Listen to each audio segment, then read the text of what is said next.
लहरों से डरकर नौका पार नहीं होती, कोशिश करने वालों की कभी हार नहीं होती। कोशिश करने वालों की कभी हार नहीं होती। नन्ही चींटी जब दाना लेकर चलती है, चलती दीवारों पे 100 बार फिसलती है। अरे मन का विश्वास, रगों में साहस बढ़ता है। गिरकर चढ़ना, चढ़कर गिरना नहीं अखरता है। आखिर उसकी मेहनत बेकार नहीं होती। कोशिश करने वालों की कभी हार नहीं होती। कोशिश करने वालों की कभी हार नहीं होती। हेलो दोस्तों, मेरा नाम है अभिषेक पांडे।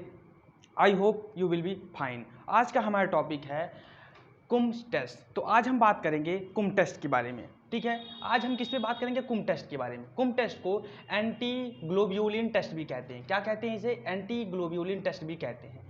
ठीक है, आज का हमारा टॉपिक है कुम टेस्ट। कुम टेस्ट को एंटी ग्लोब्यूलिन टेस्ट भी कहते हैं। एंटी ग्लोब्यूलिन टेस्ट भी कहते हैं। कहीं कहीं आपको पेपर में एंटी ग्लोब्यूलिन टेस्ट के नाम पे भी आएगा, तो आप कंफ्यूज मत होइएगा, क्योंकि एंटी ग्लोब्यूलिन टेस्ट का नाम ही कुम टेस्ट है, या कुम टेस्ट को ही एंटी ग्लोब्यूलिन टेस्ट कहते हैं। ठीक है, अब हम बात करते हैं इंट्रोडक्शन के बारे में। ठीक है, यह एंटी ग्लोब्यूलिन जो टेस्ट है, यह है जैसे कि मतलब हमने पढ़ाया था CFT पढ़ाया था आपको, उसके बाद में एलाइजा टेस्ट पढ़ाया था। ऐसे जो कई टेस्ट हैं, उसी टेस्ट जैसे अन्य सारे टेस्ट हैं, उसी टेस्ट के आधार पे ऐसे यह भी टेस्ट बेस्ड है। इसमें भी एंटीजन एंटीबॉडी का रिएक्शन होगा, एग्लूटिनेशन देखेंगे और भी सारे प्रोसेस होंगी। लेकिन क्या क्या चीज़ें हैं, आज हम इस टेस्ट में आपके साथ चर्चाएँ करेंगे। ठीक है, तो सबसे पहले हम इंट्रोडक्शन की बात करें। ठीक है, तो हम देखते हैं कि Coombs test was first discovered by, मतलब सबसे पहले इसको Robinson Coombs and Arthur Mourant नाम के दो वैज्ञानिक थे, जिन्होंने कुम टेस्ट को दिया था।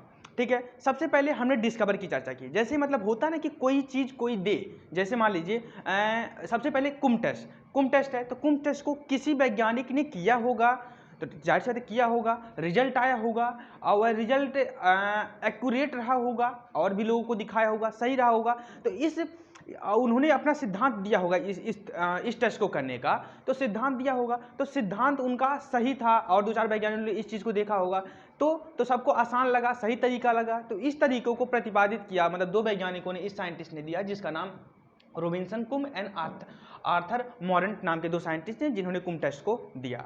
ठीक है, अब हम बात करते हैं इसके सेकंड पॉइंट की, मतलब जो इंट्रोडक्शन में मैंने आपसे चर्चा की थी। इंट्रोडक्शन है तो anti globulin test is also known as Coombs test, मतलब एंटी ग्लोब्यूलिन टेस्ट को ही कुम टेस्ट कहते हैं। ठीक है, जैसे जब मैंने टॉपिक शुरू किया था कि एंटी ग्लोब्यूलिन टेस्ट या कुम टेस्ट क्या है, तभी हमने बता दिया था कि एंटी ग्लोब्यूलिन टेस्ट को ही कुम टेस्ट कहते हैं। वही पॉइंट यह भी कह रहा कि anti globulin test is also known as Coombs test. I hope आपको इतनी बातें मेरी समझ में आई होंगी। अब हम देखते हैं कि use to detect auto antibody, यह सबसे इंपॉर्टेंट टॉपिक है, या यह सबसे इंपॉर्टेंट पॉइंट है किसका? हमारा कुम टेस्ट का। अगर हम कुम टेस्ट कहीं पर भी नाम आए, तो सबसे पहले दिमाग में आना चाहिए कि यहाँ पे ऑटो एंटीबॉडी होगा, ऑटो एंटीबॉडी। ठीक है, अब आप कहेंगे कि ऑटो एंटीबॉडी क्या है? जाहिर सी बात है, अगर आपके मन में यह क्वेश्चन उठा होगा तो बहुत अच्छी बात है कि आपके मन में यह क्वेश्चन उठा। आपको अगर कुम टेस्ट जानना है कि कुम टेस्ट क्या है, अगर कुम टेस्ट के सही मेथड को आपको जानना है, तो सबसे ज़्यादा इंपॉर्टेंट इसमें टॉपिक या पॉइंट की बात करें, तो सबसे पहले आपको जानना क्या है? ऑटो एंटीबॉडी जानना है। उसके बाद आपको क्या जानना है कि HDN या इरिथ्रोब्लास्टोसिस या हीमोलाइटिक एनीमिया, यह 3 चीज़ अगर आपको जानना है, अगर आपने 3 चीज़ के बारे में अगर पहले से आप जानते होंगे तो अच्छी बात है, नहीं जानते हैं तो इस वीडियो में मैं हल्का फुल्का इंट्रोडक्शन आपको दे दूंगा कि क्या क्या चीज़ें हैं। ठीक है, आप जान जाएंगे और यह चीज़ जानेंगे तो आपको यह टॉपिक समझने में कुछ ज़्यादा ही कठिनाइयों का सामना नहीं करना पड़ेगा, बस बहुत आसानी से आपको यह टॉपिक आ जाएगा समझ में। ठीक है, तो आप इस चीज़ को देखो कि मैं आपको आगे क्या बताने जा रहा हूँ। ठीक है, मैंने चर्चा कर लिया कि आपको बता दें कि एंटी ग्लोब्यूलिन टेस्ट जो है वही कुम टेस्ट है, और जो कुम टेस्ट है, कुम टेस्ट को रोबिन्सन एंड आर्थर मॉरेंट नाम के 2 साइंटिस्ट हैं, जिन्होंने इसे दिया था। ठीक है, एंटी ग्लोब्यूलिन टेस्ट को ही कुम टेस्ट कहते हैं। इसका जो यूज होता है वह यूज टू डिटेक्ट या डिटेक्ट करने में इसका इस्तेमाल होता है। कहाँ पे? ऑटो एंटीबॉडी में। अब ऑटो एंटीबॉडी आ गया तो मैं बता दूं ऑटो एंटीबॉडी क्या है। ऑटो मतलब सेल्फ, खुद का, एंटीबॉडी मतलब हमारे अंदर का एंटीबॉडी। अब एंटीबॉडी कैसे डेवलप होता है? कोई भी डिजीज हुआ, जाहिर सी बात है, कोई भी डिजीज हुआ, डिजीज कब होगा? जब हमारे अंदर एंटीजन इंटर करेगा। जैसे मान लीजिए टाइफाइड हो गया, या मतलब कोई भी सारी चीज़ें हो गई, या कोरोना वायरस हो गया और सारी चीज़ें हो गई, तो हम सिंपली हेपेटाइटिस का लेते हैं। ठीक, हेपेटाइटिस का लेते हैं या टाइफाइड का लेते हैं। मान लीजिए हमें टाइफाइड हुआ, तो कोई भी डिजीज होने से पहले हमारे अंदर एंटीजन इंटर करेगा। एंटीजन इंटर किया, अब हमारा बॉडी या हमारा इम्यून सिस्टम उस चीज़ से बचने के लिए इम्यून रिस्पॉन्स देगा इम्यून रिस्पॉन्स देगा कि उस चीज़ से उसे किल करे। मतलब हमारी बॉडी और उसे पहचान लेगी कि हमारे बॉडी का पार्ट नहीं, यह फॉरेन पार्ट है। अब फॉरेन पार्ट को किल करने के लिए कुछ रिस्पॉन्स निकलेगा या इम्यून रिस्पॉन्स देगा, जिसे हम एंटीबॉडी कहते हैं। लेकिन ऑटो एंटीबॉडी यहाँ पे क्या मतलब हुआ, समझ में नहीं आया। तो जैसे समझिए, जैसे मैं आपको बताता हूँ, जैसे समझ लीजिए कि ये हमारा आरबीसी है, ठीक है। आरबीसी की सरफेस पे एंटीजन है, ठीक है। मान लीजिए ये एंटीजन है, ठीक है, एंटीजन है। अब मान लीजिए कोई एक पर्सन है, ये मान लीजिए पर्सन है जिसे हीमोलाइटिक एनीमिया हुआ है। क्या हुआ है? हीमोलाइटिक एनीमिया हुआ है, ठीक है। अब कहेंगे हीमोलाइटिक एनीमिया क्या है? तो हीमोलाइटिक एनीमिया जो है, अगर आपको हीमोलाइटिक एनीमिया जानना होगा तो हीमोलाइटिक एनीमिया टॉपिक का वीडियो हमारा यूट्यूब चैनल पे है, तो आप पहले उसे देख लीजिए, हीमोलाइटिक एनीमिया क्या है, उसके बाद आपको यह टॉपिक समझ में आएगा। लेकिन फिर भी बता देता हूँ कि हीमोलाइटिक एनीमिया है क्या। देखिए, इसमें कुछ ज़्यादा मैं आपको डिटेल में नहीं बताऊंगा। हीमोलाइटिक एनीमिया, ठीक है। तो हीम शब्द का मतलब होता है ब्लड, और लाइटिक का मतलब होता है ब्रेकडाउन, मतलब ब्लड का ब्रेकडाउन। मतलब इस डिजीज में हमारा खुद का जो ब्लड है वह ब्रेकडाउन होने लगेगा। अब आप कहेंगे कि हमारा खुद का ब्लड क्यों ब्रेकडाउन होगा? तो बस यही तो प्रॉब्लम है कि हमारे बॉडी का खुद का ब्लड, जो हमारा खुद का नॉर्मल आरबीसी है, वह डिस्ट्रॉय होने लगता है, और डिस्ट्रॉय होने लगता है तो हमारा जो आरबीसी का रेंज है वो कम हो जाएगा। और एनीमिया की डिफिनीशन क्या है? एनीमिया की डिफिनीशन यही है ना कि आरबीसी का जो नॉर्मल रेंज है, नॉर्मल रेंज से कम आरबीसी हो या हीमोग्लोबिन हो, मतलब दोनों में से कुछ ना कुछ कम होना चाहिए, या दोनों एक साथ कम हो, तो उसी को एनीमिया कहते हैं। लेकिन हीमोलाइटिक एनीमिया में ब्लड खुद का टूटेगा। अब टूटेगा क्यों?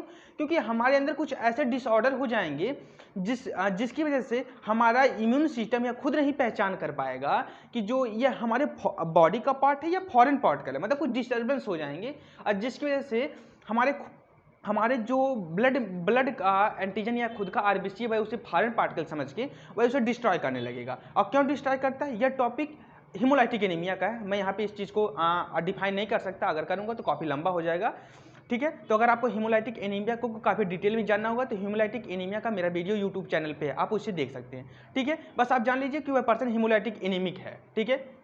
बस अब हम आगे देखते हैं, यह पर्सन हीमोलिटिक है, ठीक है। अब हम इसका ब्लड लेते हैं, ब्लड लेंगे, जैसे इसके ब्लड में एंटीबॉडी होगा, किसके खिलाफ? इस डिजीज के खिलाफ एंटीबॉडी होगा, ठीक है। तो इस एंटीबॉडी होगा, एंटीबॉडी को क्या होगा? ऑटो, मतलब इसकी बॉडी ने खुद इस चीज़ को बनाया होगा ना, ये एंटीबॉडी होगा। अब इस एंटीबॉडी को जब हम मतलब इस आरबीसी है, आरबीसी का ये एंटीजन है, जब इसको हम इसके ब्लड के साथ मिलाते हैं तो जाके फिर इसके साथ ये बाइंड करता है। बाइंड करने के बाद फिर हम इसमें कुंभ रीजन और सारी चीज़ें डालते हैं, तो जाके ये मतलब ये इस चीज़ को एग्लूटिनेट करता है, सारे प्रोसेस हैं, ठीक है। तो बस घुमा फिरा के मुद्दा ये है कि ऑटो एंटीबॉडी का मतलब बस आप इतना समझिए कि ऑटो मतलब सेल्फ, मतलब खुद का, एंटीबॉडी मतलब हमारे बॉडी के अंदर का जो एंटीबॉडी है, हमारा खुद का एंटीबॉडी है, उसी एंटीबॉडी की हम बात कर रहे हैं, ऑटो एंटीबॉडी। इसका यूज ऑटो एंटीबॉडी के डिटेक्ट में होता है, ठीक है। आई होप आपको इसका इंट्रोडक्शन समझ में आया होगा, ठीक है। अब हम देखते हैं it is a two type. क्या? यह दो प्रकार का होता है, it is a two type. अब कौन कौन से भैया? एक होता है डायरेक्ट कुम टेस्ट। क्या?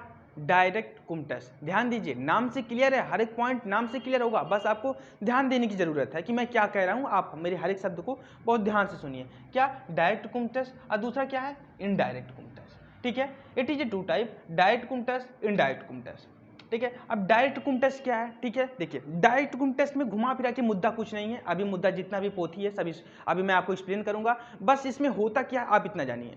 डायरेक्ट कुम टेस्ट में हम कुछ करते वर्ते नहीं है, आरबीसी लेंगे, जो भी पेशेंट है उसका आरबीसी लेंगे, और कुंभ रिएजेंट लेंगे। कौन सा? कुंभ रिएजेंट लेंगे, उसको हम मिला देंगे। मिलाने के बाद हम उसका माइक्रोस्कोपी या माइक्रोस्कोपिकल या मैक्रोस्कोपिकल उसको हम करेंगे एग्जामिनेशन। देखिए अगर एग्लूटिनेशन शो हुआ तो डायरेक्ट पॉजिटिव, मतलब वह कह सकते हैं कि हाँ डायरेक्ट कुंभ टेस्ट पॉजिटिव है, अगर नहीं हुआ तो कह सकते हैं निगेटिव है। बस मुद्दा इतना ही है। अब उसके बाद क्या डिटेल्स हैं, क्या पोथी है, वह चीज़ आप देखिए, अभी मैं आपको एक्सप्लेन कर रहा हूँ यहाँ पे, ठीक है। क्या क्या मैंने बताया, डायरेक्ट कुंभ टेस्ट में हम क्या करते हैं, पेशेंट की आरबीसी लेते हैं, उसमें कुंभ रीजन ऐड करते हैं, उसके बाद हम देखते हैं एग्लूटिनेशन शो हुआ कि नहीं हुआ, ठीक है। अब देखते हैं पॉइंट वाइज कैसे कैसे क्या क्या प्रोसेस करते हैं, वह सारे प्रोसेस को हम देखते हैं, ठीक है। अब आप देखिए कि क्या क्या प्रोसेस हैं, कैसे कैसे सारी चीज़ें हुई हैं, किसमें? डायरेक्ट में, ठीक है। अब हम डायरेक्ट की चर्चा करते हैं, ठीक है। तो ध्यान से देखिए क्या है, it detect antibody coated the surface of RBC.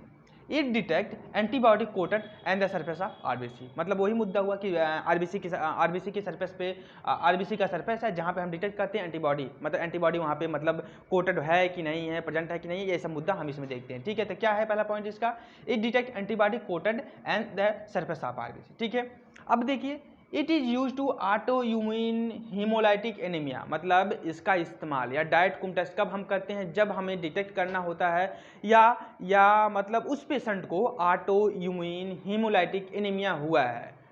अगर उस पेशेंट, जैसे मान लीजिए मैं एक एनीमिक पेशेंट हूँ, ठीक है। अब एनीमिक पेशेंट में एनीमिया भी कई तरह के होते हैं, ध्यान दीजिए, एनीमिया भी कई तरह के होते हैं, लेकिन उस एनीमिया में हीमोलाइटिक एनीमिया की बात हो रही है यहाँ पे, किसी और एनीमिक नहीं, हीमोलाइटिक एनीमिया। ध्यान दीजिए, ऑटो इम्यून हीमोलाइटिक एनीमिया की बात हो रही है, तो मैं auto immune haemolytic anaemic person हूँ। ठीक है, मैंने अपनी जाँच करवाने के लिए गया, मैंने बताया ऐसी बातें हैं, जो भी टेक्नीशियन या मतलब डॉक्टर ऐसी सारी चीज़ें हैं, उसको मैंने बताया, डॉक्टर ने वहाँ पे डायरेक्ट ले दिया कुम टेस्ट। अब कुम टेस्ट में कौन सा टेस्ट मुझे टेक्नीशियन जो करेगा वह डाइट करेगा, क्यों? क्योंकि मैं हीमोलाइटिक एनीमिक पर्सन हूँ। ठीक है, तो इसका यूज कहाँ पे होता है, it is use to auto immune haemolytic anaemia. ठीक है, आई होप आपको यह पॉइंट क्लियर हुआ होगा।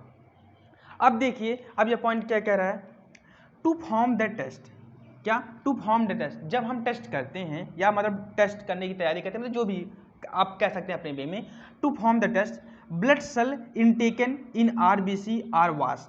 ब्लड सेल इज टेकन, मतलब ब्लड सेल हम लेते हैं कहाँ से, इन आरबीसी, आरबीसी में से, आर वाश, उसे वाश करते हैं, taken incubate with कुम्स reagent.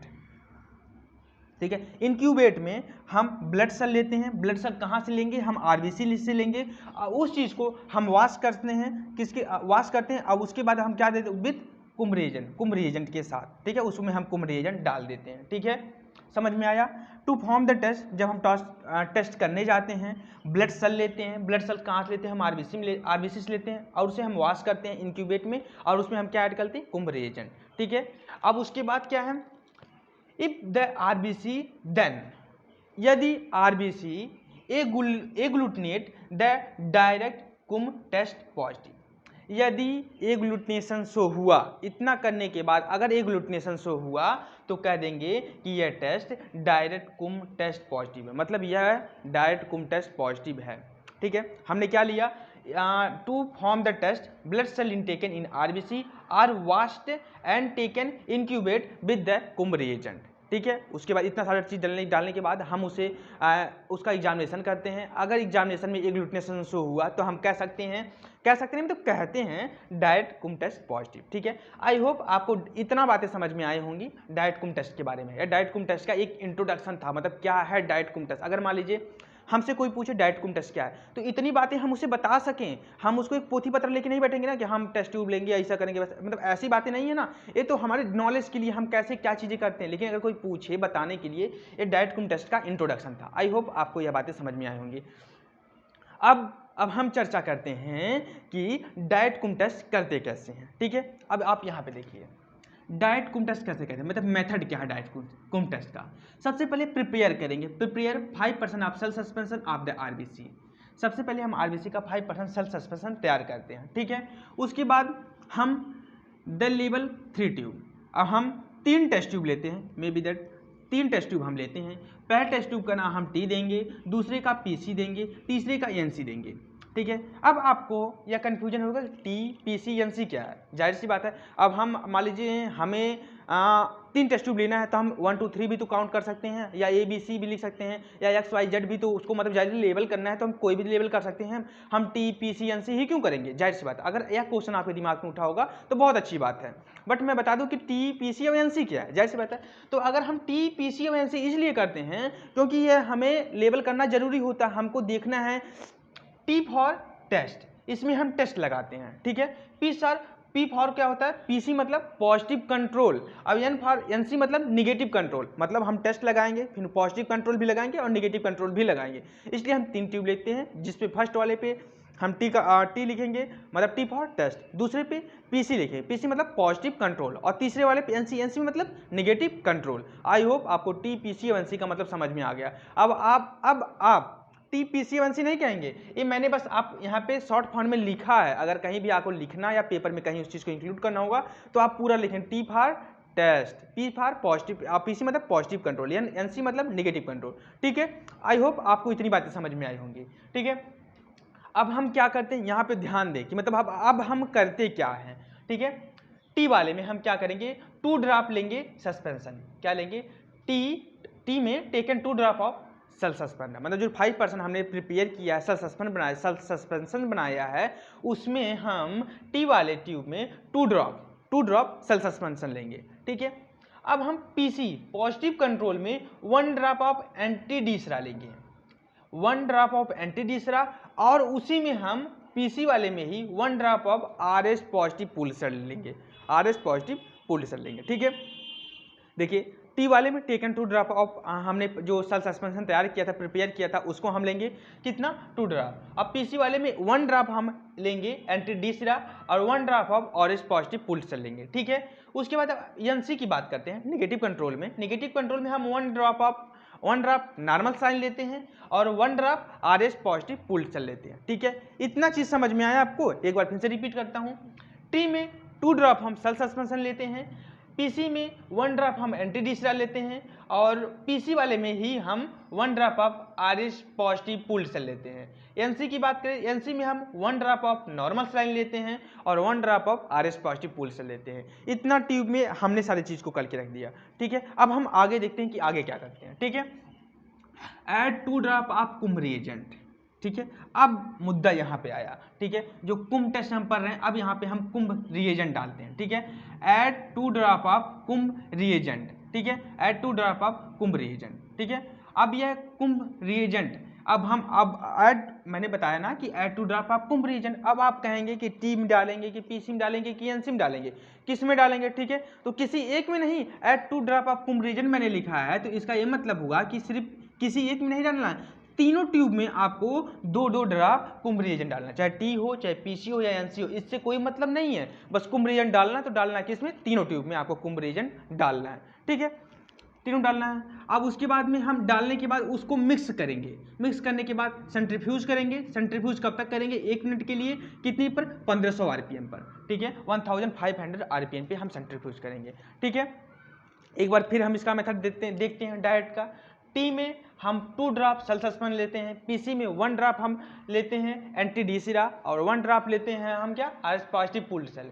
NC में नॉर्मल कंट्रोल में, जाहिर सी बात है, एनसी नहीं नॉर्मल कंट्रोल। ठीक है, एनसी में क्या, नॉर्मल सलाइन लेते हैं कितना, 1 ड्रॉप, फिर 1 drop RS positive full cell लेते हैं। उसके बाद लेने के बाद में हम दोनों 2-2 ड्रॉप हर एक ट्यूब में हम कुंभ रिएजेंट डाल देते हैं। कुंभ रिएजेंट डालने के बाद क्या करते हैं, हम उसको मिक्स करते हैं अच्छे से मिक्स करने के बाद सेंट्रीफ्यूज करते हैं। सेंट्रीफ्यूज का मतलब करना क्या, मतलब सेंट्रीफ्यूज करने का मतलब करना एक कह सकते हैं सेक करना, मतलब गोल गोल उसको सेक करता है। सेंट्रीफ्यूजर मशीन आपको लैब में मिल जाएगा। ठीक है, या आप गूगल पे सर्च करेंगे तो वहाँ पे आप देख सकते हैं सेंट्रीफ्यूज मशीन। ठीक है, उसके बाद में अब हम 1 मिनट पे 1500 आरपीएम पे उसे हम सेंट्रीफ्यूज करते हैं। ठीक है, उसके बाद हम उसका एग्जामिनेशन करते हैं। अगर एक ग्लूटिनेशन शो हुआ तो डायरेक्ट कुंभ टेस्ट पॉजिटिव, नहीं शो हुआ तो निगेटिव।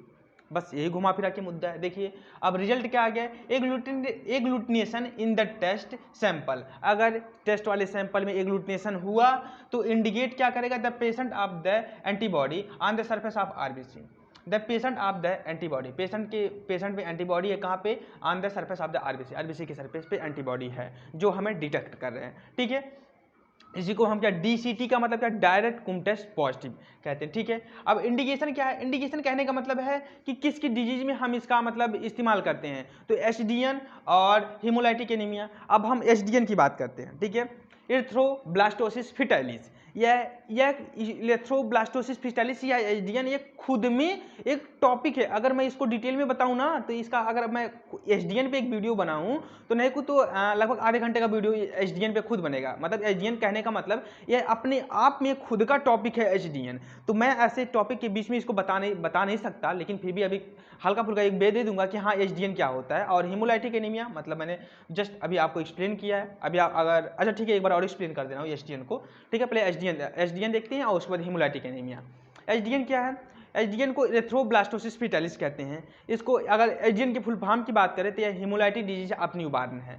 इसमें होता जाता कुछ नहीं है, जो भी मेन मुद्दा है, क्या है कि एक प्रेग्नेंट लेडी है। ठीक है, जो प्रेग्नेंट लेडी है वह निगेटिव है, मतलब RH निगेटिव है। कहने का मतलब जो भी उसका ब्लड ग्रुप है, ब्लड ग्रुप हमें मतलब अननोन है, कोई भी ब्लड ग्रुप हो सकता है, लेकिन वह RH निगेटिव है। ठीक है, RH निगेटिव है वह लेडी, और वह लेडी प्रेगनेंसी कंज्यूम की। ठीक है, प्रेगनेंसी कंज्यूम की। अब प्रेगनेंसी कंज्यूम की और जो उसके पेट में जो फीटस है वह RH पॉजिटिव फीटस है। ठीक है, आई होप आप समझ रहे होंगे मैं क्या कहना चाहता हूँ। पहले आप मुद्दा समझें। एक प्रेग्नेंट लेडी है, प्रेग्नेंट लेडी RH निगेटिव है। अब उसने प्रेगनेंसी कंज्यूम किया, प्रेगनेंसी कंज्यूम किया, उसका जो फीटस है, उसके जो गर्भ में फीटस है वह RH पॉजिटिव है। माता RH निगेटिव थी, अब जो उसके पेट में फीटस है वह RH पॉजिटिव है। ठीक है, उसके बाद में जब उसकी डिलीवरी हुई, डिलीवरी होने के बाद जो उसका मतलब जो एक नाभि से जुड़ा हुआ जो मतलब उसका एम्ब्रियो या मतलब प्लासेंटा से जुड़ा हुआ एक नाभि मतलब कह सकते हैं, या मतलब एमनियोटिक मतलब जो भी सारी चीज़ें हैं, उसको जब हम उसको उस चीज़ को कट करते हैं तो जो फीटस है, फीटस से कुछ ब्लड मतलब ब्लड के कुछ ड्रॉप जो फीमेल है उसके बॉडी में चले जाते हैं। मतलब माता RH निगेटिव थी, कोई RH निगेटिव थी, बेबी RH पॉजिटिव है। ठीक है, लेकिन जब उसकी डिलीवरी होने लगी, जब उसकी नाभि को कट किया जाने लगा तो बेबी का कुछ ब्लड जो फीमेल थी या उसकी जो मदर थी उसकी बॉडी में चला गया। अब बॉडी में जाने के बाद फीमेल RH निगेटिव होने की वजह से उसके अंदर RH पॉजिटिव के खिलाफ एंटीबॉडी डेवलप होने लगी। ठीक है, और वह RH एंटीबॉडी डेवलप हो गया। ठीक है, लेकिन सेकंड केस में अगर फिर से फीमेल ने प्रेगनेंसी कंज्यूम किया, अगर सेकंड प्रेगनेंसी में अगर बेबी निगेटिव है तो कोई प्रॉब्लम नहीं है, लेकिन अगर बेबी RH पॉजिटिव हुआ, HDN का मतलब है कि सेकंड प्रेगनेंसी हो, बेबी RH पॉजिटिव रहे तो ही HDN वाली समस्या आएगी। ठीक है, अब जब फिर से फीमेल ने प्रेगनेंसी कंज्यूम किया और जो उसका फीटस है फिर से RH पॉजिटिव हुआ, तब जाके HDN होगा, उसे कई सारे डिजीज होंगे, या उसका जो बेबी का RBC वह डिस्ट्रॉय होने लगेगा, और मतलब जॉइंटिस या कई सारी समस्याएं होंगी, यहाँ तक कि बेबी मतलब अनहेल्दी, मतलब अगर वह उसका बर्थ भी हुआ तो अनहेल्दी होगा, मतलब अनहेल्दी होगा, और यहाँ तक कि मतलब वह पेट में भी मतलब मरने की संभावना बहुत अधिक रहती है उस बच्चे की, या स्टिल बॉर्न बेबी बर्थ हो। ऐसी कई सारी समस्या HDN में आती हैं। ठीक है, आई होप आपको एक हल्का फुल्का भी पता चल गया हो कि बस HDN में होता क्या है। जो प्रेग्नेंट लेडी है वो RH निगेटिव हो, और जो फीटस हो वह RH पॉजिटिव हो फर्स्ट प्रेगनेंसी में, और जब उसकी डिलीवरी हुई तो फीटस से कुछ ब्लड माता की बॉडी में चले गए, मतलब मदर की बॉडी में चले गए, वहाँ से उसके अंदर एंटीबॉडी डेवलप हुआ। एंटीबॉडी डेवलप होने के बाद में जब सेकंड प्रेगनेंसी कंज्यूम की फीमेल ने, उसके बाद फिर उसका जो फीटस था वह RH पॉजिटिव हुआ, तब जाके HDN वाली समस्या होगी। ठीक है, उसके बाद हिमोलाइटिक डिजीज क्या है? हिम मतलब ब्लड, लाइटिक मतलब ब्रेक डाउन, हिमोलाइटिक मतलब जो RBC है खुद ब्रेक डाउन होगी, तो ये सारी समस्या है इंडिकेट करेगा। ठीक है, हिमोलाइटिक, हिम मतलब ब्लड, लाइटिक मतलब ब्रेक डाउन। ठीक है, तो वही मुद्दा है। ठीक है, इंडिकेट करेगा किसमें? HDN और हिमोलाइटिक डिजीज आप हिमोलाइटिक एनीमिया में। ठीक है, और HDN को एरिथ्रोब्लास्टोसिस फीटालिस या क्या बोलते हैं, हिमोलाइटिक डिजीज ऑफ न्यूबॉर्न या एरिथ्रोब्लास्टोसिस फीटालिस कहते हैं। हिमोलाइटिक एनीमिया तो बताया हूँ मैंने। हमारा जो टॉपिक था डाइट कुम टेस्ट वह यहीं पे समाप्त होता है। ठीक है, आई होप आपको डाइट कुम टेस्ट समझ में आया होगा। मैंने आपको बताया एंटी ग्लोबुलिन टेस्ट को ही कुम टेस्ट कहते हैं, इसका इंट्रोडक्शन समझाया, फिर डाइट कुम टेस्ट का इंट्रोडक्शन समझाया, उसके बाद मैंने इसका मेथड समझाया, रिजल्ट भी दिखाया, उसके बाद इंडिकेशन भी बताया कि कैसे कैसे क्या चीज़ें करते हैं। HDN हिमोलाइटिक एनीमिया के बारे में मैंने हल्का सा इंट्रोडक्शन दिया है। ठीक है, अगर आपको इसके बारे में ज़्यादा जानना होगा तो आप कमेंट करके हमसे बता सकते हैं, इस पर हम अलग से एक वीडियो अपलोड कर देंगे। ठीक है, या आप हमसे कॉल करके इसके बारे में आप डिटेल ले सकते हैं। ठीक है, अब हम बात करते हैं इनडायरेक्ट कुम टेस्ट की। किसकी? इनडायरेक्ट कुम टेस्ट की। इनडायरेक्ट CT लिखा हूँ मैंने, शॉर्ट फॉर्म में लिखा हूँ, तो CT का मतलब कुम टेस्ट ही समझिएगा। ठीक है, ऐसे जैसे मैंने यहाँ पे डायरेक्ट कुम टेस्ट में आपको बताया था कि घुमा फिरा के कहने का कुछ मतलब नहीं है, बस RBC लेंगे, कुम रिएजेंट डालेंगे और उसमें एग्लूटिनेशन शो हुआ कि नहीं, बस यही देखते हैं डायरेक्ट में। ठीक है, ऐसे इनडायरेक्ट में हम क्या करते हैं, हम पेशेंट का सीरम लेते हैं, पेशेंट का सीरम लेके उसके बाद उसमें हम RH पॉजिटिव RBC डालेंगे, ऐसे व्यक्ति का RBC डालेंगे जो RH पॉजिटिव है। उसके बाद हम कुम रिएजेंट डालते हैं, कुम रिएजेंट डालने के बाद अगर एग्लूटिनेशन शो हुआ तो इनडायरेक्ट पॉजिटिव, अगर नहीं शो हुआ तो नेगेटिव। ठीक है, पेशेंट का सीरम लेंगे, उसमें RH पॉजिटिव हम RBC डालते हैं, और RH पॉजिटिव RBC डालने के बाद में हम उसमें क्या डालते हैं, RH पॉजिटिव RBC डालेंगे, फिर कुम रिएजेंट डालेंगे, उसके बाद हम एग्लूटिनेशन देखते हैं। ठीक है, आई होप आपको इतनी बातें समझ में आई हैं, ठीक है। अब हम इंट्रोडक्शन देख लेते हैं, क्या है इंट्रोडक्शन इनडायरेक्ट कुम टेस्ट का, ठीक है। इनडायरेक्ट कुम टेस्ट का देख लेते हैं। This test is use to demonstrative antibody that are present in the serum. The test is used to demonstrative antibody that are present in the serum। उसके बाद हम देखते हैं कि इसका सेकंड पॉइंट क्या है, the indicate Coombs test in use parental testing women and in test to a blood transfusion. मतलब जो इनडायरेक्ट कुम टेस्ट है या पेरेंटल टेस्टिंग आप वुमेन, पेरेंटल टेस्टिंग में हम करते हैं, प्रीनेटल टेस्टिंग भी करते हैं और ब्लड ट्रांसफ्यूजन के दौरान भी हम इसका टेस्ट करते हैं, ठीक है, ब्लड ट्रांसफ्यूजन में। अब हम देखते हैं कि फाइनली कुम रीजन इज एडेड, मतलब किसी भी सैंपल में हम फाइनली जब कुम रीजन ऐड करते हैं, यदि एग्लूटिनेशन अकर हुआ तो वह इनडायरेक्ट पॉजिटिव है, ठीक है, indirect test is positive. Finally जब हम कुम रीजन डालते हैं किसमें, इनडायरेक्ट वाले मेथड में, the indicate Coombs test is use to prenatal testing women and in testing to a blood transfusion, ठीक है। मतलब इतने में करते हैं, किसमें पेरेंटल टेस्टिंग आप वुमेन में करते हैं, उसके बाद हम देखते हैं उसके बाद ब्लड ट्रांसफ्यूजन में भी इसका यूज़ किया जाता है। अब फाइनली जब हम कुम रीजन डालते हैं, अगर वह टेस्ट एग्लूटिनेशन शो हुआ तो वह इनडायरेक्ट पॉजिटिव है। किस केस में, जब हम पेशेंट का सीरम लेंगे, उसके बाद उसमें RS पॉजिटिव RBC डालते हैं, उसके बाद जब हम कुम रीजन डालेंगे और एग्लूटिनेशन शो हुआ तो बंदा इनडायरेक्ट कुम टेस्ट हुआ, मतलब इनडायरेक्ट कुम टेस्ट पॉजिटिव हुआ, हम कह सकते हैं। अब हम मेथड की बात करते हैं। सेम पोजीशन जो मेथड इसका था, इसका भी वही है, बस हल्का फुल्का कुम रीजन या जो प्रोसेस है थोड़ा बहुत चेंज हो जाते हैं। क्या क्या चेंज हुआ है, इसमें भी हम 3 ट्यूब लिखेंगे, TPC1C। अब आप बताइए TPC1C क्या है, मतलब जाहिर सी बात है 1 2 लिख सकते हैं, नहीं ना, XYZ लिख सकते हैं, नहीं ना, स्मॉल ABC या मतलब जो भी सारी चीज़ें नहीं लिख सकते ना। टीम फॉर टेस्ट, PC मतलब पॉजिटिव कंट्रोल, NC मतलब नेगेटिव कंट्रोल, ठीक है। अब आप इसमें कंफ्यूज नहीं होंगे। टी में हम 2 ड्रॉप क्या लेते हैं, एंटीडीसरा लेते हैं, फिर PC में 1 ड्रॉप हम वही लेते हैं, ठीक है। एक मिनट, TC में हम सॉरी टी फॉर टेस्ट में हम 2 ड्रॉप, ध्यान दीजिए, टी फॉर टेस्ट में हम 2 ड्रॉप एंटीडीसरा लेते हैं। PC मतलब पॉजिटिव कंट्रोल में हम 1 ड्रॉप एंटीडीसरा लेंगे। आप कहेंगे TC और PC में अंतर क्या है, देखिए पॉइंट ध्यान दीजिए मैं क्या कह रहा हूँ। टी वाले में, टेस्ट वाले में हम 1 ड्रॉप ऑफ एंटीडीसरा लेते हैं, PC पॉजिटिव कंट्रोल में हम 1 ड्रॉप। आप कंफ्यूज मत होइए भैया, देखिए टी वाले में 2 ड्रॉप हम एंटीडीसरा लेंगे ना, ठीक है ना। टी में टेस्ट में हम 2 ड्रॉप मतलब 2 ड्रॉप एंटीडीसरा लेंगे। PC पॉजिटिव कंट्रोल में हम 1 ड्रॉप ऑफ एंटीडीसरा लेंगे, मतलब टी वाले में 2 ड्रॉप लेंगे एंटीडीसरा और PC पॉजिटिव कंट्रोल वाले में हम 1 ड्रॉप लेंगे, ठीक है। इतनी बातें आई होप आपको समझ में आई होंगी, इसमें कंफ्यूज मत होइएगा, ठीक है। NC निगेटिव में भी हम 1 ड्रॉप ऑफ नॉर्मल सलाइन लेंगे, क्या 1 ड्रॉप ऑफ नॉर्मल सलाइन। एक बार और चीज हम देखें, टी वाले में हम 2 ड्रॉप ऑफ एंटीडीसरा लेते हैं, PC पॉजिटिव वाले में 1 ड्रॉप हम एंटीडीसरा लेते हैं और NC निगेटिव कंट्रोल में हम 1 ड्रॉप ऑफ नॉर्मल सलाइन लेंगे, ठीक है।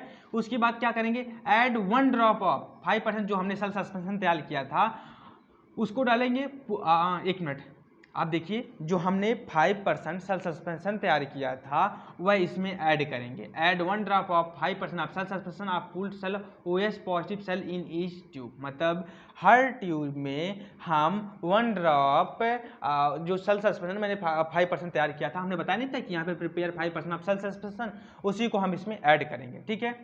उसके बाद क्या देखें, incubate all the tube at 37 degree Celsius from normal. Incubate में हम 37 डिग्री सेल्सियस पे कितने घंटे, 1 घंटे के लिए, 1 आवर, कितने 1 आवर के लिए हम इसको रखते हैं, ठीक है। उसके बाद हम क्या करेंगे, वॉश द सेल 3 टाइम, मतलब उस सेल को हम 3 बार 3 टाइम उस चीज़ को हम वॉश करेंगे। किस चीज़ से वॉश करेंगे, सोडा से वॉश करेंगे, सर्फ से नहीं, पानी से या वाटर मतलब नॉर्मल वाटर से या डिस्टिल वाटर से नहीं, उस चीज़ से हम वॉश नहीं करते हैं, ठीक है। या घर में जैसे कपड़े धुलते हैं उस चीज़ से भी वॉश नहीं किया जाएगा, क्यों, अगर उस चीज़ से वॉश करेंगे तो सैंपल हमारा खराब हो जाएगा, जाहिर सी बात है। तो लैब में हमें रिएजेंट का इस्तेमाल करते हैं, किस चीज़ का, हम इसे वॉश करेंगे नॉर्मल सलाइन। आप कहेंगे नॉर्मल सलाइन क्या है, तो जब आप लैब में काम करेंगे तो कॉमर्शियल मिलता है, मार्केट में उपलब्ध रहेगा, आप कहीं पर भी नॉर्मल सलाइन मांगेंगे तो आपको यह चीज़ मिल जाएंगे, ठीक है। वॉश करेंगे उस चीज़ को कितनी बार, 3 टाइम, किस चीज़ से, विथ नॉर्मल सलाइन से, ठीक है।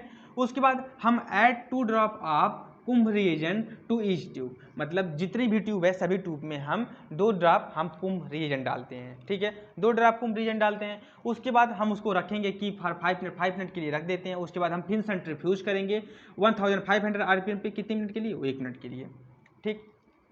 आई होप आपको इतनी बातें समझ में आई। एक बार रिपीट करता हूँ, मेथड क्या है? इनडायरेक्ट का, ठीक है, ध्यान से देखिए क्योंकि दोनों का मेथड लगभग सेम है, कन्फ्यूजन बहुत ज़्यादा होता है, मुझे भी काफ़ी ज़्यादा कन्फ्यूजन इसमें हुआ था, बट मुद्दा कुछ है नहीं। अगर आप ध्यान से सुन लिए तो पूरा टॉपिक आपको क्लियर हो जाएगा। बस आप ध्यान से सुनिए कि है क्या या टॉपिक कहना क्या चाहता है, बस हल्का फुल्का माइनर अंतर है, बाकी सारी चीज़ वही सेम है, बस आप ध्यान से देखिए।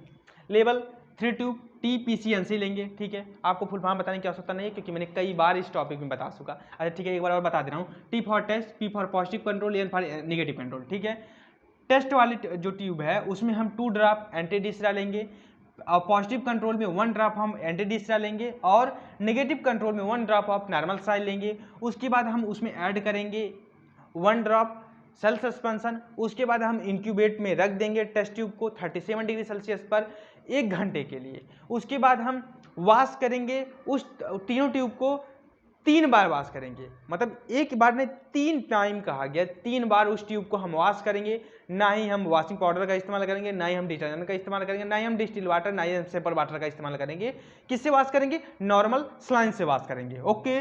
उसके बाद हम ऐड 2 ड्रॉप, उसके बाद ऐड 2 ड्रॉप हम कुंभ रिएजेंट डालेंगे। उसके बाद हम उसे कुंभ रिएजेंट डालने के बाद 5 मिनट के लिए आराम से उसे रख देंगे बिना किसी डिस्टर्बेंस के। उसके बाद 5 मिनट रखने के बाद हम उसको सेंट्रीफ्यूज करेंगे 1500 आरपीएम पे 1 मिनट के लिए। उसके बाद हम उसका माइक्रोस्कोपी करेंगे। उसके बाद अगर देखेंगे अगर एग्लूटिनेशन शो हुआ तो वह इनडायरेक्ट पॉजिटिव, नहीं शो हुआ तो निगेटिव। इतना मुद्दा है घुमा फिरा के। रिजल्ट क्या है देख लीजिए।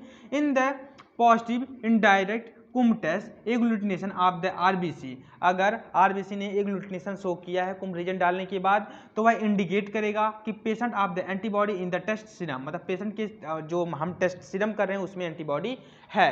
इससे डिटेक्ट हो जाएगा अगर एग्लूटिनेशन शो किया, कौन? पेशेंट ने, ठीक है। इंडिकेशन भी वही है इन पेरेंटल टेस्टिंग या इन द ब्लड ट्रांसफ्यूजन या पेरेंटल टेस्टिंग में करते हैं। पेरेंटल टेस्टिंग क्या है? मतलब वही पेरेंटल टेस्टिंग है जैसे मतलब एसडीएन वाली समस्या है, उसी चीज़ को हम देखते हैं। अब एसडीएन को रोकने के लिए तो रोकने वाली एक अलग समस्या हो जाएगी, बस यही चीज़ को हम देखते हैं। बस इस चीज़ को आप ध्यान से देखिए कि क्या है क्या नहीं है, क्या सारी चीज़ें हैं। इस चीज़ को हम डिटेल में मैंने आपको बताया, क्या क्या बताया। एंटी ग्लोबुलिन टेस्ट क्या है या एंटी ग्लोबुलिन टेस्ट को कुंभ टेस्ट कहते हैं, हमने उसका इंट्रोडक्शन बताया। हमने यह भी बताया कि यह 2 प्रकार का होता है, इट इज ए 2 टाइप। क्या क्या? डायरेक्ट कुंभ टेस्ट, इनडायरेक्ट कुंभ टेस्ट। हमने डायरेक्ट कुंभ टेस्ट का पूरा मेथड आपको इंट्रोडक्शन भी दिया, उसका मेथड भी बताया, रिजल्ट भी दिखाया, इंडिकेशन भी बताया। उसके बाद हमने इनडायरेक्ट की भी चर्चा की, इनडायरेक्ट का भी हमने इंट्रोडक्शन दिया, मेथड बताया, रिजल्ट दिया, इंडिकेशन दिया, ठीक है। यहीं पे आज का हमारा टॉपिक समाप्त होता है। आज के लिए बस इतना ही, धन्यवाद। अगर आपको इसका नोट्स चाहिएगा तो नोट्स आप हमसे कॉल करके कहेंगे तो या मतलब कमेंट करके बताएंगे तो मैं आपको वह नोट्स भी इस चीज़ का प्रोवाइड करवा दूंगा, ठीक है। अगर कोई भी समस्या होगी तो आप कमेंट करके आप हमसे पूछ सकते हैं। आज के लिए बस इतना ही, धन्यवाद।